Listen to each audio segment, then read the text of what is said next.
How you doing, guys? Chris here. So Autel Robotics has made an announcement about their Evo 2 product line and some of their accessories. Autel has sent out a product announcement about their new Autel V2 for the Evo 2.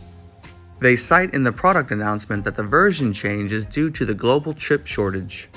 They specifically specify in this product announcement that there's an incompatibility between the version 1 and the version 2 controllers. They also mentioned that they've taken this opportunity to increase the stability of the transmission in these models. So while the aircraft's flight performance and the camera's capturing capability should remain unchanged, we do not know if this change is going to affect the RTK or dual model versions. These new chipsets will also be going into the new smart controller as well. So what does that mean for you? Most importantly, you'll need to be cognizant of which version of the Evo 2 you're going to be purchasing, because currently V1s are still available.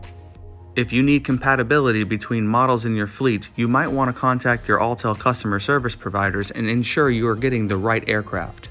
A lot of the software-defined features such as autonomous flight modes and the tracking modes will remain unchanged. And the Evo 2 series obstacle avoidance features will also remain unchanged. And most importantly, the detachable camera options will still be available to you. We're glad to see that Autel Robotics has taken steps to overcome this global chip shortage and is going to be able to provide drones to the consumer.